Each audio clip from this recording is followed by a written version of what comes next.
हे बघा. आता आपल्याला काय बघायचं, आपण वरती काय बघितलं होतं, फेरस आणि फेरिक. आता फेरस आणि फेरिक म्हणजे काय रे बाळांनो, तर the net ionic reaction represent the oxidation brought about by KMnO4. When ferric ion is formed from ferrous ion is the positive in the ion, the positive charge is increased by 1 unit. म्हणजे ही निव्वळ आयनिक अभिक्रिया KMnO4 ने घडून आणलेली आणि त्याचे ऑक्सिडीकरण दर्शवते.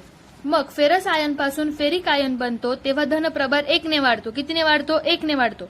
मग while this happens the ferrous ion lose 1 electron. मग हे होत असताना फेरस आयन काय करतो? 1 इलेक्ट्रॉन गमावतो. अलग लक्षात आहे बघा, इथून वाढला 1 पण याने काय केला? 1 इलेक्ट्रॉन गमावला. मग from this we understand a new definition of oxidation. मग त्याच्यावरून आपल्याला नवीन व्याख्या मिळाली ऑक्सिडेशनची की which is oxidation means losing 1 or more electrons. म्हणजे ऑक्सिडीकरण म्हणजे काय की 1 किंवा अधिक इलेक्ट्रॉन गमावणे, अशी नवीन व्याख्या आपल्याला इथून समजली. समजलं? आता look at the vegetable look at the chemical equation 6. म्हणजे 7 तुम्हाला समीकरण 6 मध्ये बघायला लावले की what is the type of this reaction in which vanaspati ghee is form from vegetable oil. म्हणजे वनस्पती तूप तयार करणे ही अभिक्रिया कोणत्या प्रकारची अभिक्रिया आहे असे तुम्हाला वाटते? तुम्ही मला सांगायचंय. The chemical reaction in which reactants gain hydrogen is called reduction reaction. म्हणजे ज्या रासायनिक अभिक्रियकांमध्ये अभिकारके हायड्रोजन प्राप्त करतात त्या अभिकारकांना क्षपन अभिक्रिया असे म्हणतात. Similarly the reaction in which a reactant lose oxygen to form the product is called also reduction reaction. मग त्याचप्रमाणे ज्या अभिक्रियकांमधील अभिकारकातील ऑक्सिजन निघून जातो आणि उत्पादिते तयार होतात अशा अभिक्रियकांना सुद्धा क्षपन असे म्हणतात. The substance that brings about reduction is called a reductant or reducing agent. म्हणजे असा जो पदार्थ जो क्षपन घडून आणतो त्या पदार्थाला क्षपनक असे म्हणतात. When hydrogen gas is passed over black copper oxide, a reddish color layer of copper is formed. म्हणजे जेव्हा काळ्या कॉपर ऑक्साईड वरून हायड्रोजन वायू प्रवाहित केला जातो तेव्हा तांबूस रंगाचे तांबे मिळते. म्हणजे CuO म्हणजे कॉपर ऑक्साईड प्लस H2 म्हणजे हायड्रोजन. आणि आता इथे Cu सोबत कॉपर सोबत काय होतं? ऑक्सिजन होता. आता इथे आहे का? नाहीये. म्हणून तो काय झाला? काढला गेला आणि दुसऱ्या एलिमेंट सोबत तो आपल्याला दिसला. म्हणजे इथे नवीन उत्पादित तयार झालं. आलं लक्षात? याला म्हणतात reduction. Which is the reductant in the reaction and which reactant has undergo reaction. म्हणजे या अभिक्रियेत क्षपन कोण आहे तसेच कोणत्या अभिक्रियकाचे क्षपन झाले आहे हे तुम्हाला सांगायचंय. In this reaction and oxygen atom goes away from Cu. म्हणजे कॉपर ऑक्साईड मधून ऑक्सिजन हा निघून गेला. Which is means that reduction of copper takes place whereas hydrogen molecule takes place oxygen atom and water H2O is formed, meaning oxidation of hydrogen takes place. म्हणजे या अभिक्रियेच्या वेळी copper oxide मधून oxygen बाहेर पडून गेला. त्यात अर्थात कॉपर ऑक्साईडचे क्षपन झाले आणि हायड्रोजनचा रेणू ऑक्सिजनचे रेणू स्वीकारतो आणि पाणी तयार झालं त्याच्यापासून. हायड्रोजनच्या रेणूने ऑक्सिजनचा रेणू स्वीकारला म्हणून. तर मग त्याच्यामुळे काय झालं? तर ऑक्सिडीकरण कोणाचं झालं? तर हायड्रोजनचं झालं. का? तर हायड्रोजनने घेतला ना तो, म्हणून. मग दस oxidation and reduction reaction occur continuously. मग अशाच प्रकारे ऑक्सिडीकरण व क्षपन या अभिक्रिया एकाच वेळी घडतात. Thus oxidation and the reductant is oxidised by oxidant and the oxidant is reduced by reductant. म्हणजे ऑक्सिडकामुळे क्षपनकाचे ऑक्सिडीकरण होते. कोणामुळे होते? ऑक्सिडकामुळे क्षपनाचे ऑक्सिडीकरण होते आणि क्षपनकामुळे ऑक्सिडकाचे क्षपन होते. म्हणजे reductant is oxidised by oxidant and oxidant is reduced by reductant. समजलं?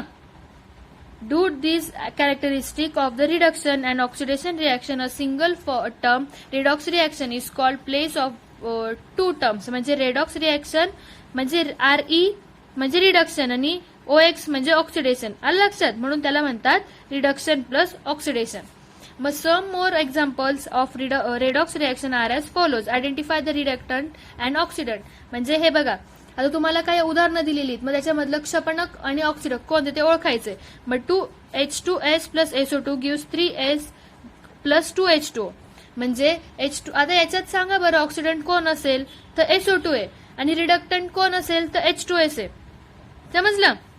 हा ऑक्सिडंट आहे आणि हा काय? रिडक्टंट आहे. आणि दुसरी आहे तर MnO2 plus 4HCl gives MnCl2 plus 2H2O plus Cl2. म्हणजे याच्यात HCl हा काय रिडक्टंट आहे आणि MnO2 हा काय ऑक्सिडंट आहे. HCl काय रिडक्टंट आहे आणि MnO2 काय आहे, MnO2 हा काय ऑक्सिडंट आहे. समजलं. आता if the oxidation means losing electrons what is a mean by reduction. म्हणजे ऑक्सिडीकरण म्हणजे इलेक्ट्रॉन गमावणे तर क्षपण म्हणजे काय. जर ऑक्सिडेशन म्हणजे इलेक्ट्रॉन गमावणे तर क्षपण म्हणजे काय, इलेक्ट्रॉन घेणे. Write the reaction of formation of Fe2 plus by reduction Fe3 by making use of the symbol. म्हणजे Fe3 चे क्षपण होऊन Fe2 तयार होणे ही क्षपण अभिक्रिया इलेक्ट्रॉन या संज्ञेचा वापर करून लिहा असं तुम्हाला सांगितलंय. तर मी इथे लिहून देते. हे बघा इथे लिहिलेलीच आहे. The lustre of surface of aluminium utensil in the house is lost after a few days. Why does this happen. का घडतं असं की या घरातील अल्युमिनियमच्या भांड्यांच्या पृष्ठभागावरील चकाकी काही दिवसांनी कमी होते. का होतं रे असं. तर aluminium undergoes and oxidation when expose to air. जेव्हा एअरमध्ये म्हणजे हवेतील ऑक्सिजन हा अल्युमिनियम सोबत रिएक्शन करतो म्हणजे ती ऑक्सिडेशन होते, तिथे ऑक्सिडेशन रिएक्शन होते आणि त्याच्यामुळे the thin layer of aluminium oxide is form on the surface of aluminium utensil. म्हणून मग त्याची हळूहळू लेअर काय होते, कमी होत जाते. ऑक्सिडेशन प्रक्रिया होते तिथे. म्हणून समजलं. When the positive charge on an atom or an ion increases or negative charges on them decrease is called oxidation, and when the positive charge decrease or the negative charge increase is called reduction. म्हणजे अणूंवरील किंवा आयनावरील धन प्रभार जेव्हा वाढतो किंवा ऋण प्रभार कमी होतो तेव्हा त्याला ऑक्सिडीकरण म्हणतात आणि जेव्हा धन प्रभार कमी होतो किंवा ऋण प्रभार वाढतो त्याला क्षपण असे म्हणतात. लक्षात ठेवा, अणूंवरील आयना किंवा आयनवरील धनप्रभार वाढतो आणि ऋण प्रभार कमी होतो त्याला ऑक्सिडीकरण म्हणतात आणि जेव्हा धनप्रभार कमी होतो किंवा ऋण प्रभार वाढतो त्याला क्षपण असे म्हणतात. मग ऑक्सिडीकरण आणि ऑक्सिडीकरण म्हणजे Fe ऑक्सिडेशन काय वाढलं, धनप्रभार वाढला आणि ऋणप्रभार कमी झाला. समजलं. हे तुम्हाला दाखवलेलं आहे. मग इथे ही काय ऑक्सिडीकरण आणि क्षपण, ऑक्सिडीकरण आणि क्षपण. But do you know a redox reaction takes place during cellular respiration. Here the molecule of the enzyme called cytochrome C oxidase helps to the transport of electron to bring about this reaction. पेशींमधील श्वसन दरम्यान redox अभिक्रिया घडत असते. तेथे सायटोक्रोम C oxidase ह्या विकाराचा रेणू इलेक्ट्रॉनचे वहन करून ही अभिक्रिया घडतो. कोण, सायटोक्रोम सी ऑक्साइड. समजलं. हे पण लिहायचंय सगळं. हा बॉक्स पण लिहायचा नोट्स मध्ये.